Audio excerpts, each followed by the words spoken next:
Part 1. The Rise of Knowledge, How the Great Libraries Were Born. When we talk about the lost libraries of the Islamic world, we are not just talking about buildings filled with books. We are talking about entire civilizations of knowledge, places where ideas were treated like treasure, and where scholars from every culture, Arab, Persian, Greek, Indian, African, and even Chinese, came together to build something the world had never seen before. To understand how these libraries were lost, we must first understand how they rose. The birth of a knowledge civilization. The story begins in the early 7th and 8th centuries, when the Muslim world stretched from Spain in the west to Central Asia in the east. But unlike many empires that rely only on military strength, this civilization developed something greater, a culture that honored knowledge as a form of worship. The Quran itself opened with the word Iqra, meaning read. This command inspired centuries of curiosity. In every city where Islam spread, scholars, poets, scientists, and philosophers thrived. From the deserts of Arabia to the valleys of Persia, a hunger for learning grew, and with it grew the first great libraries. Baghdad, the heartbeat of knowledge.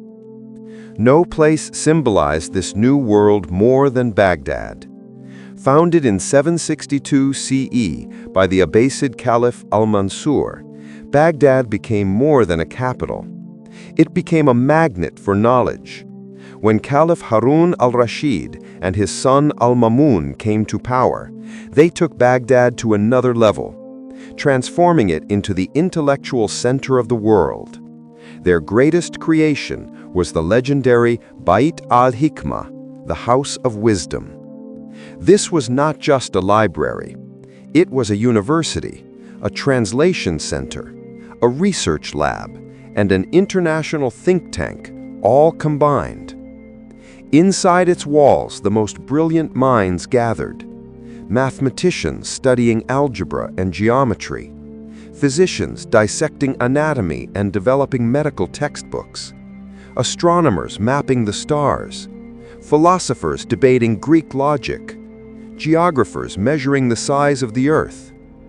Texts from Greece, Persia, India, Egypt, Syria, and Byzantium were translated into Arabic with incredible precision. Scholars didn't just translate them, they expanded, corrected, and built upon them. Baghdad became the channel through which ancient knowledge was saved, improved, and later transmitted to Europe. This is why historians often call the Islamic Golden Age the bridge of civilization. The expansion of libraries across the Muslim world. Baghdad inspired a revolution. Soon, vast libraries were built across the Muslim world.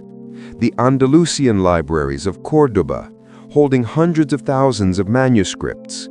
The Qarawiyyan library in Fez, one of the world's oldest still in use. The Library of Cairo, where scholars like Ibn al-Haytham wrote groundbreaking works. The libraries of Samarkand and Bukhara, centers of mathematics and astronomy. These were not simple collections of scrolls. They were knowledge ecosystems. Libraries had reading halls, cataloging systems, paper-making workshops, translation departments, and even book copying factories. Many librarians themselves were respected scholars. Wealthy patrons paid salaries to researchers so they could dedicate their lives to study. In many Muslim cities, books became more valuable than gold. Paper, the technology that changed everything. When Muslim forces encountered Chinese papermakers in the 8th century, they brought this technology back and improved it. Suddenly, books became cheaper, easier to copy, and more accessible to more people. This single invention helped spread knowledge faster than ever before in human history. the height of the Golden Age. By the 10th and 11th centuries, the Islamic world had built the most advanced intellectual network on Earth. Libraries connected scholars thousands of miles apart. Ideas flowed from Persia to Egypt, from Baghdad to Spain, from Samarkand to West Africa. At a time when Europe was struggling through the Dark Ages, the Islamic world kept the flame of knowledge alive. This was the world that would soon face destruction, the world of lost libraries.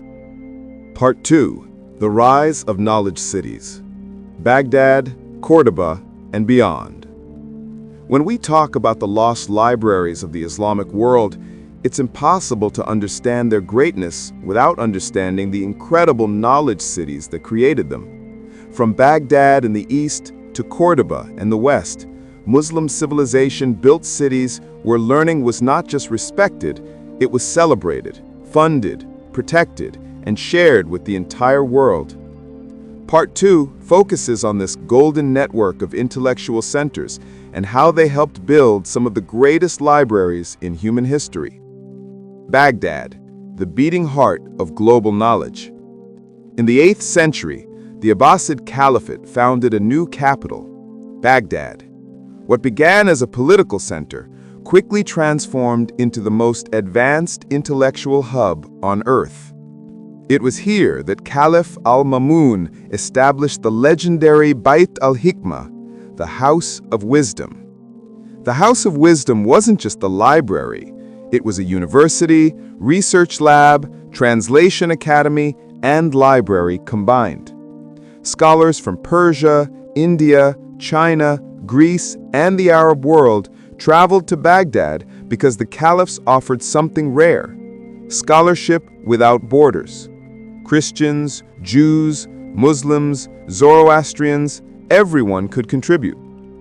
This created a powerful scientific environment where ideas mixed freely.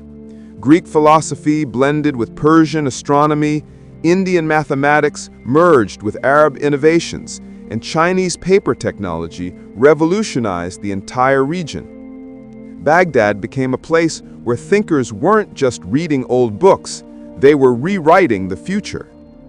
One of the key reasons Baghdad flourished was its commitment to translation. Al-Ma'mun funded massive expeditions to Byzantium to acquire Greek manuscripts. Scholars would translate, debate, and then expand on the knowledge. They didn't simply preserve ancient knowledge, they transformed it. In Baghdad's libraries, books were not just stored, they were copied, illustrated, bound, and distributed.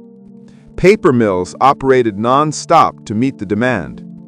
At its peak, the city had over 30 libraries, but the House of Wisdom was the jewel among them. Córdoba, the light of Europe. While Baghdad glowed in the east, Córdoba in Muslim Spain became the shining star of the West. In a Europe still recovering from political and cultural decline, Córdoba stood as a miracle of civilization. Under the Umayyads, the city became home to one of the largest libraries the world had ever seen. Caliph al-Hakam II built a library said to hold between 400,000 to 600,000 books, a number Europe wouldn't match for centuries. Book collectors were sent across the Mediterranean to find rare manuscripts. New works were copied daily by teams of skilled scribes. The city's markets sold everything from medical encyclopedias to poetry to works of philosophy. Córdoba didn't just accumulate knowledge, it shared it. Students from Christian kingdoms in Europe traveled south to study Arabic science, mathematics, and philosophy.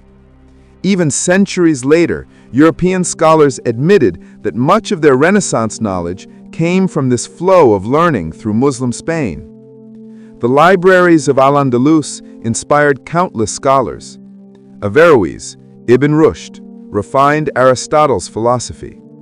Maimonides, a Jewish physician and philosopher, studied and worked in this environment. Al-Zahrawi, the father of modern surgery, wrote his 30-volume medical encyclopedia here. The libraries of Al-Andalus were more than buildings of books. They were engines of civilization. Cairo, Nishapur, Damascus, and beyond. The Islamic world was not a single center, it was a constellation of knowledge. Cairo's Dar al-Hikmah housed thousands of books open to the public. Nishapur in Persia had entire neighborhoods filled with bookstores. Basra became home to literary giants and theologians. Damascus offered libraries attached to almost every major mosque and school. Each city built its own knowledge identity. Some specialized in philosophy, others in medicine, others in astronomy or theology. Together, they formed the largest intellectual ecosystem of the medieval world.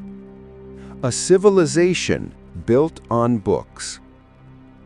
By the 10th century, a person traveling from Baghdad to Spain would encounter thousands of libraries, booksellers, writing schools, and centers of debate. The Islamic world didn't just admire knowledge, it invested in it, protected it, and multiplied it. This was the era when a scholar could walk into a library and find texts from across 3 continents, translated into Arabic, preserved with care, and studied with passion. These cities created the libraries that would later be tragically lost. But before we explore their destruction, we must understand what made them so precious in the first place.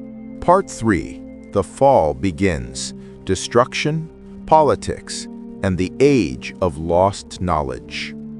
For centuries, the Islamic world was a civilization powered by books, scholarship, and curiosity. But no empire remains untouched by time, and slowly the world of libraries, once celebrated from Andalusia to Afghanistan, began to face political, military, and social storms that would change the destiny of knowledge forever.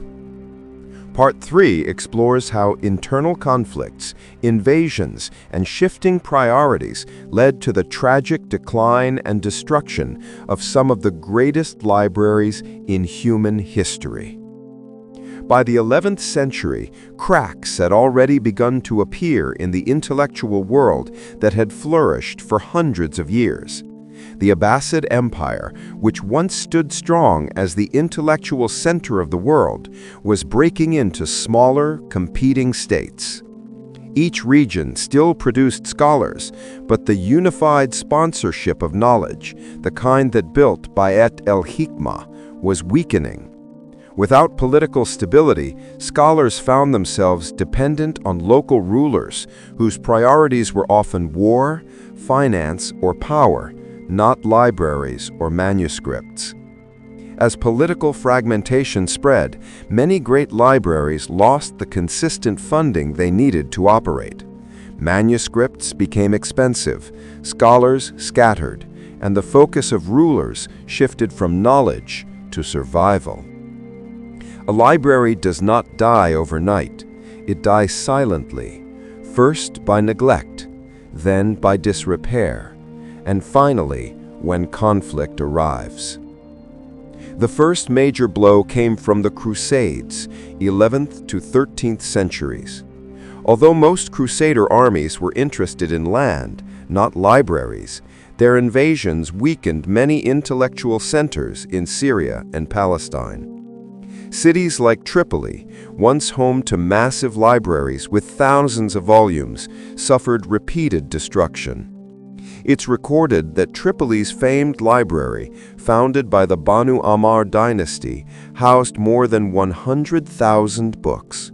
During the First Crusade, much of the city was burned, and countless manuscripts disappeared forever. These weren't just books. They were scientific treatises, poetry, translations, and works of philosophy that had no copies anywhere else. But nothing compares to what happened next.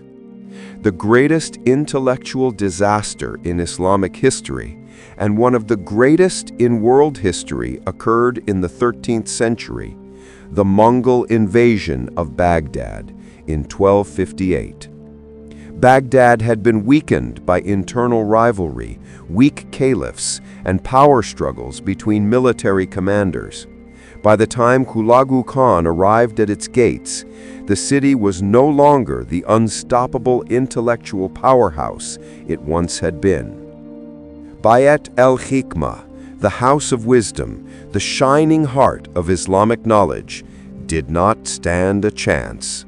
For centuries, it had collected manuscripts from Greece, Persia, India, China, Egypt, and Central Asia. It preserved lost works of Aristotle, translated medical texts from Sanskrit, and produced original discoveries in algebra, astronomy, chemistry, and geography. It was more than a library. It was humanity's memory. According to historical accounts, when the Mongols conquered Baghdad, the library's manuscripts were thrown into the Tigris River. The ink from thousands of books blackened the waters for days. Whether every detail of this story is literal or symbolic, the message is clear. A knowledge tradition built over 5 centuries was nearly erased in a single week. Even after Baghdad's fall, the intellectual world of Islam survived, but it would never again reach the unity and brilliance it once had. Libraries still existed in Mamluk Egypt, in Ottoman Turkey, in Persia, in Timbuktu, and in Mughal India. But they were regional, not universal. The great connected ecosystem of knowledge, stretching from Spain to China, had been broken. Another tragedy came with the fall of Córdoba and Granada. When Muslim Spain collapsed in the 15th century, libraries were burned, banned, or seized.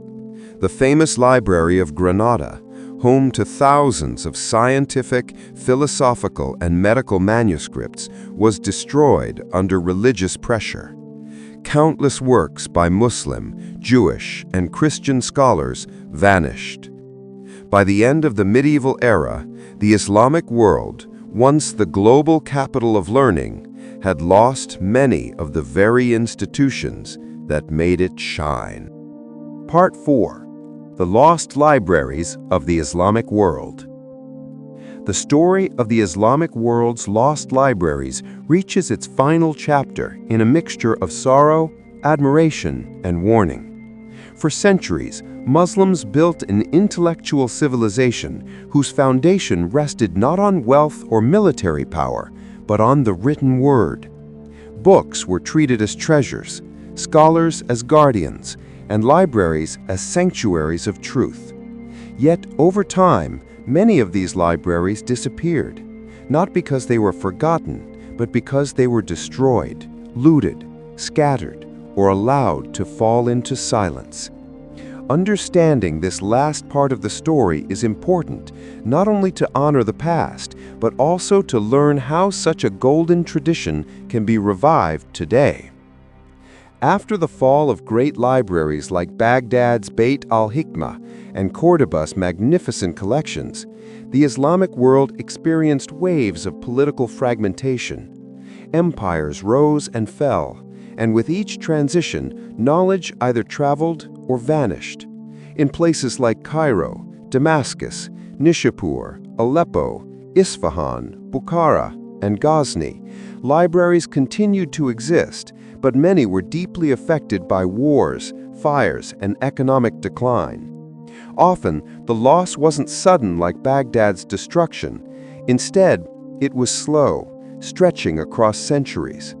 Manuscripts decayed because they were not copied. Libraries weakened because they weren't funded, and scholars migrated because they lacked support. One of the most tragic examples is the destruction of Timbuktu's manuscripts during later conflicts.